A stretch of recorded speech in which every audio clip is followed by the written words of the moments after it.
ஹரி ஓம். எல்லோரும் இன்புற்று இருப்பது நினைப்பதே அல்லாமல் வேறொன்றும் அறியேன் பராபரமே. இப்பொழுது நான் மந்த்ரா எண் 7 ஸ்ரீருத்ரம் தமிழில் பதப்பிரிவுகள் மொழிபெயர்த்தல் பதம் பதமாக. அதற்கு முன்பாக தீர்காயுஷ்மான் பவ, ஸ்திரீபிய தீர்க்க சுமங்கலி பவ, சர்வே ஜனாக சுகினோ பவந்தோ. மந்திரத்தை கூறுகின்றேன். असौयस्ताम्रो अरुण उत बभ्रुसु मंगलः ये चेमागुं रुद्रा अभितो दिक्षुश्रिता सहस्रशो वैशागुं हेड ईमहे. इदा मंत्रम. இதுடைய ரிஷி வாங்குவாங்க. அது மருத் வாங்னு சொல்றாங்க. மருத்துங்கிறது உங்களுக்கு மருத்துன்னு ரெண்டு ட்வின்ஸ் சகோதரர்கள் இருக்காங்க, இரட்டை குழந்தைகள் மாதிரி. ஏன்னா அது நம்ம காற்றுடைய சக்தின்னு வச்சுக்கலாம். இந்த உலகத்துடைய தூண்களே அவர்கள் தான் சொல்லுவாங்க. மருத் சந்தஸ் மருத் வாங் அந்த ரிஷி பேரு. ஹிமாலயங்கள்ல தான் இருக்கணும். அந்த வாங்குன்னு அந்த பேரெல்லாம் உங்களுக்கு ஹிமாலய பிரதேசங்களில் வரக்கூடிய பெயர்கள். சந்தஸ் पंक्ति गायत्री उष्णुக்கு அனுஷ்டுப்பு बृहति पंक्ति दृष्टुப்பு जगதி छंदांसी நம்ம பார்த்திருக்கோம். பங்கி சந்தஸ். தேவதை இதுதான் பரமேஸ்வரன் தான் இந்த தேவதையா வச்சுட்டு இருக்காங்க. இந்த மந்திரத்துக்கு இது பேர். ரொம்ப ரொம்ப சக்தி வாய்ந்த மந்திரம் இது. பரமேஸ்வரனை வணங்குறது. இப்போ மந்திரத்துல எப்படி असौयस्ताम्रो अरुण उत बभ्रुसु मंगलः ये चेमागुं रुद्रा अभितो दिक्षुश्रिता सहस्रशो वैशागुं हेड ईमहे. असौव्य असौங்கிறது असौ यह ताम्रः अरुण अरुणः उत बभ्रुः सु मंगलः. முதல் வார்த்தை முதல் வரி எடுத்துப்போம். அசௌங்கிறது அதுன்னு அர்த்தம். இந்த அது இது இப்ப ஏஷக சஹ தௌத்தே அப்படி நிறைய வரும் சம்ஸ்கிருதத்துல. அவன் இது தட்ங்கிறதுக்கு அசௌ. அது அதஸ் சப்தம்னு ஒன்று இருக்கு. அதுல சகாராந்தம்னு சொல்லுவாங்க. அதுல ஆண்லிங்கமும் ஸ்திரீலிங்கத்துக்கும் ரெண்டுத்துக்கும் அசௌ தான் வரும். முதல் இது. ஆனா அப்புறம் கொஞ்சம் வித்தியாசம் வரும். முதல் பிரதமா விபக்தியில பிரதமா விபக்தின்னு எடுத்துங்க. ஆண்லிங்கத்துல அசௌ அமு அமீன்னு வரும். ஸ்திரீலிங்கத்திலே அசௌ தான் வரும். அசௌ அமு வரும், அமூஹுன்னு வரும் பன்மையில. எப்பயுமே சம்ஸ்கிருதத்துல ஒருமை இருமை பன்மை நான் சொல்லியிருக்கேன். அது ரெண்டுகள் அவைகள் எல்லாம் அதுதான் அர்த்தம். இப்போ அசௌ அது யஹ யவன், ஹூ யஹ யௌ ஏ யம் யௌ யான் ஏனயாபியாம் நான் சொல்லியிருக்கேன்.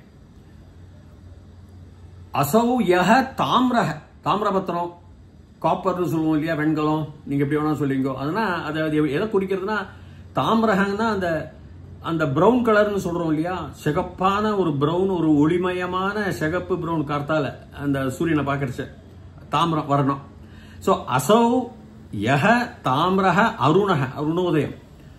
ருணஹங்கிறது ரூங்கிறதே ஒரு உக்ரமான வார்த்தை தான். ஒரு அடிப்படை பதம் தான் அது. அது போட்டாச்சுன்னா கொஞ்சம் ருத்ரம் தான். ஆனா அவ்வளவு ருத்ரம் இல்ல. அந்த அருணக அந்த காலை சூரியன் உதயம் பண்றது இல்லையா, எழுந்து நம்மளை அருளிக்கிறது, அருள் பாலிக்கிறதுன்னு சொல்லலாம். சூரியன் ஒரு தேவதை. அவன் இல்லாம நம்மளால உலகம் இயங்க முடியாது. மருந்து இல்லாம, டாக்டர்கிட்ட மருந்து இல்லாம, பக்கத்துல மருத்துவர் இல்லாம, மருந்து போடாம உடம்பு தற்காலத்துக்கு நமக்கு உடம்பு குடும்பம் இயங்கணும், நாளைக்கு வேலை இருக்கு. ஸோ அதனால சூரியனை வணங்குவா. ஏன்னா அந்த வணங்கினா ஏன் மாட்டை வணங்குங்கோ, ஏன் உங்க நாயை வணங்குங்கோ, அது உங்களுக்கு காப்பாற்ற தான் செய்யும். அதே தான் இது பெரிய சக்தி. அருண உத்தங்கிறது எப்படியுமே பக்கம்னு அர்த்தம். அது ஒரு உபசர்க்காக சம்ஸ்கிருதத்துல. அது என்னன்னா பக்கத்துல அருணனாக காலை சூரியன் இருக்கான், உங்களுக்கு பக்கத்துல இருக்கிற மாதிரி இருக்கும் நிறைய இடங்கள்ல. மதியம் போயிட்டாருன்னா உங்களால பார்க்க முடியாது, உச்சத்தலையில் ரொம்ப தூரமா இருக்கிற மாதிரி எல்லாம் இருக்கும். காலை சூரியன் பக்கத்துல வரா மாதிரி இருக்கும். அருண உத்த பப்ருஹுங்கிறது ஜொலிப்பு, ஒளிமயம். அருண உத்த பப்ருஹு சு மங்கள. சுங்கிறது உபசர்க்கம். இப்ப மிக அப்படின்னு சொல்ற மாதிரி. மங்களங்கிறது என்னது எல்லாருக்கும் தெரியும். மங்களமான வார்த்தை, மங்களத்துவம், மங்களகரமான. மங்களங்கிறது எல்லா விதத்திலையும் சௌக்கியமான, பவித்திரமான, லக்ஷ்மி கடாட்சமாக மங்களம். அது எல்லாருக்கும் தெரியும். இப்ப எவன் இந்த காலையில உதிக்கிறான் அதுதான் அர்த்தம். எந்த அவனுடைய கதிர்கள் எந்த அவன் எப்படி இருப்பான்? தாமிரம் வர்ணம் வந்து தாமிர பத்திரம் மாதிரி, அந்த காப்பர், இந்த வெண்கலம் அந்த மாதிரி ஒரு இதா இருப்பான். அந்த வர்ணத்துல அவனுடைய கதிர்கள் ஒழிக்கின்றது அர்த்தம். ஷைனிங் பப்ருஹு, அது மங்களமானது, மங்களமான ஒளிமயமான எதிர்காலம் சொல்ற மாதிரி மங்களகரமான எவன் அவனை பார்க்கலாம். அடுத்த வரியில பார்க்கலாம். சோ அசௌ யஹ தாம்ரஹ அருணஹ உத பப்ருஹு சுமங்கலஹ. சுங்கிறது நான் சொன்னேன் மிகன்னு அர்த்தம். மங்கள, பெரிய மிகமயமான மங்களகாரியம், மங்களத்துவம், மங்களகரமான அப்படி. அசௌயஸ் தாம்ரோ அருண, இந்த தாம்ரோலாம் விசர்க்கத்துல உங்களுக்கு தாம்ரஹன்னு வரும். ராமோ ஜெயதி, ராமஹ பிளஸ் ஜெயதி அந்த மாதிரி வச்சுங்க. அது சம்ஸ்கிருத இலக்கணம், அது கொஞ்சம் படிக்கணும். அஷ்டாத்தியாயி எல்லாம் படிச்சா தான் அதோடைய இது எதனால் அப்படி வருதுன்னு தெரியும். அசௌயஸ்தாம்ரோ அருண உத பப்ரு சுமங்கலஹ ஏ சேமாகும் ருத்ரா அபிதோ திக்ஷு ஸ்ருதா சஹஸ்ரஷோ வைஷாகும் ஹேட ஈமஹே. ஏ ச இமாம் வரும். ஏங்கிறது யஹ யௌ ஏ, எவர்கள், அதுதான் அர்த்தம். பன்மை எவன், யஹ யஹ யௌ, எவன் இரண்டு பேர் அப்படின்னு வச்சுக்கோங்க. எவர்கள், எவர்கள் பன்மை. ஏ எவர்கள், ச சேன்னு வரும் புஸ்தகத்துல, அதை வந்து நம்ம பிரிக்கணும். ஏ சேங்கிறது பிறகு, அண்ட் ஆங்கிலத்தில் அண்ட் பாங்க இல்லையா, பிறகு ஆஃப்டர்வர்ட்ஸ் இல்ல, அண்ட் அது கன்ஜங்ஷன் இன் இங்கிலீஷ். சரியான உங்களுக்கு மொழிபெயர்ப்பு எப்பவுமே சம்ஸ்கிருதம் டு இங்கிலீஷ் எல்லாம் வராது. அது நம்ம புரிஞ்சுக்க வேண்டியதுதான். ஏ ச இமாம், அதனால தான் சே வருது. இ ச வந்து இச் பிளஸ் அ, த அ பிளஸ் இ பிகம்ஸ் ஏ, ஏ ஆக மாறிடும். அதனால தான் ஏ சேன்னு வருது. சேன்னு வராம ஏ சே இமாம். இமாம்ங்கிறது ஸ்திரீலிங்கம், மகாராந்தக சப்தம் சொல்லுவோம். இது இமாம் வந்து ஸ்திரீலிங்கம், மகாராந்த சப்தம் இயம் இமௌ இமே அப்படி வரும். அதுல ஏஷாம்ங்கிறது ஷஷ்டி, ஆறாவது விபக்தி. எவர்களுடைய, எவைகள் உடைய, பொசசிவ் கேஸ், ஷஷ்டி, ஏஷாம். ஏ சேமாம், மாம் வந்து என்னதுன்னா இதை, இரண்டாம் வேற்றுமை உருபு ஐ. இமாம் வந்து இவளை சொல்ற மாதிரி, இவளை தான் சம்ஸ்கிருத கிராமர்ல ஏ சேமாம் கும் ருத்ரா. அப்போ இவளை கதிர்களை வந்து ஸ்ரீலிங்கத்துல வச்சு பார்த்தான்னாக்கா அது வந்து இமாம் தான் வரும். இமாம் வந்தா புருஷலிங்கம், அதுவும் தித்தியா தான். இவனை, இது இமாம் இவளை அர்த்தம், பேசிக் அர்த்தம். அதுக்கப்புறம் நம்ம சார்த்தல் செய்யலாம். ஏ சேமாகும் ருத்ரா, ருத்ராங்கிறது ரு பிளஸ் திரஹ, திரஹங்கிறது உங்களுக்கு திராவிட நாடுன்னா அந்த காலத்து திரங்கிறதே ருக்ரம் தான். சோ ஏ சேமாகும் ருத்ரா அபிதஹ, அபிதோ இல்லையா, அது அபிதஹ. அபிதஹனா 4 புறங்களும், திக்ஷு திசைகள், 4 புற திசைகள், இதான் அர்த்தம். ஏ ச இமாகும், இந்த கும் வந்து அது பிம்பத்துல வரும், அந்த இமாம்ல சில இடத்துல வரும், அது ஒரு வியாக்கரணம் இருக்கு. அதை பத்தி நம்ம ரொம்ப ஆழ்ந்து போக வேண்டாம். அதனாலதான் இமாகும் இந்த வேத சந்தஸுக்கும் அனுசரணையா வரணும். ஏ சேமாகும் ருத்ரஹ அபிதஹ திக்ஷு திசைகள். ஸ்ருத, ஸ்ருதங்கிறது எப்பொழுதுமே வணங்கக்கூடியவன், டு பி வர்ஷிப்டு, வணங்குபவன், நிரந்தரமானவன், சக்தியானவன், ஸ்ருதம் ஸ்ரீயுடையவன், அதுக்கெல்லாம் இந்த ஸ்ருதான்னு போட்டுவாங்க.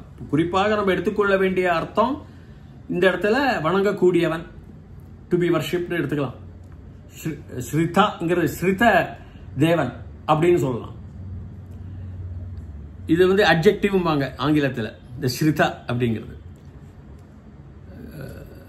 ஏ சேமாகும் ருத்ரா அபிதோ அபிதஹ திக்ஷுஹு ஸ்ருதஹ, வணங்கக்கூடியவன். ஸ்ருத சஹஸ்ரஷஹ, 1000, சஹஸ்ரஷஹன்னு பிரிக்கணும். சஹஸ்ரஷோ அப்படி வரும் இல்லையா, சஹஸ்ரஷஹ. ஏகஷஹன்னு என்ன, 1 by 1, ஒன்றொன்றாக, 1000 ஆயிரமாக. பஞ்சஷக 5 5 5ஆக, த்விஷக 2 2 அந்த ஷகன்னு வரும். ஏக ஷக ஒன்றன் பின் ஒன்று ஒன்று ஒன்றாக ஒன்றாக ஒன்றாக செட் தியரி ஆங்கிலத்தில் அப்படிவாங்க கணக்கில். சோ ஏ சேமாகும் ருத்ரஹ அபிதஹ திக்ஷு ஸ்ருத சஹஸ்ரஷஹ வைஷாம். அது வந்து அவ பிளஸ் ஏஷாம். ஏஷாம் நான் சொன்னேன் இதம் சப்தம் ஷஷ்டி விபக்தி ஏஷாம் தான் வரும், பன்மையில வரும். இவர்களுடைய, அதாவது ஸ்திரீலிங்கம். ஸ்ரீலிங்கத்தில் தமிழ்ல ஸ்திரீயை பார்த்து இவர்களுடைய அப்படின்னு சொல்றதுக்கு உங்களுக்கு சரியான வார்த்தை அந்த ஸ்திரீகளுடைய பெண்களுடைய அப்படிதான் சொல்ல முடியாது. இந்த ஏன்னு போட்டாச்சுனாக்கா உங்களுக்கு இதுல உங்களுக்கு இதம் சப்தம் ஐயம் புருஷலிங்கமா வந்துடும். அப்ப இவங்களுடைய இவர்களுடைய இவங்களுடையன்னு வந்துடும். ஏஷாம் என்ன அயம் சப்தம் மகாராந்த புல்லிங்கம், ஷஷ்டி விபக்தி, பொசசிவ் கேஸ், பகுவச்சனம். சோ அவ நோ தெரிஞ்சுக்கோ. இப்ப அவகச்சாமினா அவகச்சதீவா பவான் அப்படின்னா உங்களுக்கு புரியுதா? அந்த கச்சத்துக்கு முன்னாடி ஒரு ஒரு உபசர்க்கத்தை போட்டு அர்த்தம் கொஞ்சம் புரியுதான்னு ஆயிடும். ஆகச்சாமின்னா நான் வரேன்னு அர்த்தம். ஆன இந்த உபசர்க்கத்துக்கு முன்னாடி போட்டீங்கன்னா கம் தாத்துக்கு பின்னாடி கச்சாமி, கச்சாமிக்கு பின்னாடி போட்டீங்களா. இப்ப அவகச்சாமிங்கிறது அவங்கிறது உங்களுக்கு நோ. சோ அவைஷாம் இவன்களை இந்த கதிர்களை, இந்த சூரியன்களை, அந்த மாதிரி இந்த கதிர்களை தெரிந்துகொள். என்ன தெரிஞ்சுக்கணும்? எல்லாம் ஸ்ருதம் தான். சகசரசக கோடா ஆயிரம் ஆயிரமாக வரக்கூடிய இந்த கதிர்களை பகவான் பரமேஸ்வரன் தான். அவைஷா ஏஷாகும் ஹேடனா கோபம்னு சொல்லுவான். மூல அர்த்தம் கோபம்னு ஒரு புது அர்த்தம் மூல டிக்ஷனரியில நூல்ல. ஆனா இது என்னன்னா ஹேடங்கிறது கோபம்ல கொந்தளிப்பான ஒரு அருணக. அவன் பப்ருஹு கொந்தளிக்கிறான், ஆனா அமைதி அருணக. காலையில் உதிக்கும் சூரியன். சோ ஹேடங்கிறது கோபம் தான், ஆனா ஃபியூரி ஆங்கிலத்தில் கொந்தளித்தல். கொந்தளித்தல் அமைதியான கொந்தளித்தல். ஈ மகே மகேங்கிறது எப்பொழுதுமே ஆத்மனை பதத்தில் வரும். எந்த காரியமே இப்போ நான் கரோமின்னா அது பரஸ்மை பதம், குர்வேனா அது ஆத்மனை பதம். அகம் கரோமின்னு சொல்ல, அகம் சொல்ல வேண்டாம், சரி வச்சுங்க. அகம் கரோமி, மீ வந்தாலே மீ வகமக சீதக. ஆத்மனை பதத்தில் குர்வே. பரஸ்மை பதத்துக்கும் ஆத்மனை பதத்துக்கும் அகம் கரோமினா நான் அவனுடைய காரியத்தை, உன்னுடைய காரியத்தை, அந்த காரியத்தை செய்கின்றேன். அகம் கரோமி செய்து கொண்டிருக்கிறேன் அர்த்தம். அகம் குருவேனா நான் என்னுடைய காரியத்தை, ஆத்மனை என்னுடைய ஆத்மாக்கு என்னுடைய காரியத்தை நான் குருவேங்கிறோம். சோ மகே நம்ம பரஸ்மை பதம் ஈ வகை மகேன்னு வரும். அகம் குர்வே ஆவாம், அகம் குர்வே ஆவாம் குர்வஹே வயம் குர்மஹே. நல்லா பார்த்துங்க ஸ்டூடெண்ட்ஸ். கரவா வகை மகின்னு வந்துருச்சுன்னா அது லோட்லக்காரம் வந்துடும். ஆக்ஞால ஆர்டர் கமாண்ட்ல இது மகே ஆத்மநேபதி உத்தம புருஷம் ஃபர்ஸ்ட் பர்சன் பகுவச்சனம். சோ ஈ மகேனா நம்ம அங்க போயிட்டு இருக்கோம். யார்கிட்ட போயிட்டு இருக்கோம்? அந்த தெரிஞ்சுக்கோ. நம்ம யார்கிட்ட போறோம்? அந்த சூரிய பகவான்கிட்ட போறோம். ஏன்னா அவன் தான் நமக்கு தெய்வம்னு சொல்ற மாதிரி. ஈ மகே we are all going there. நம்ம எல்லாம் அங்க போய்கிட்டு இருக்கோம். அது தெரிஞ்சுக்கொள்ளியா? எவனை தெரியணும்? எவன் ஒருவன் காலையில அப்படி அமைதியாக ஜொலிக்கக்கூடிய அருணக காலை உதய சமயத்துல தாமரத்தை, அவனுடைய கதிர்கள்லாம் தாமர வீச்சுக்கள் மாதிரி கோல்டு பிரவுன் அப்படி இருக்கு, தங்கத்துல பிரவுன் அப்படி இருக்கிற மாதிரி. அருண உத பப்ரு ஷைனிங். அவங்கிட்ட அவனை தெரிஞ்சுக்கணும்.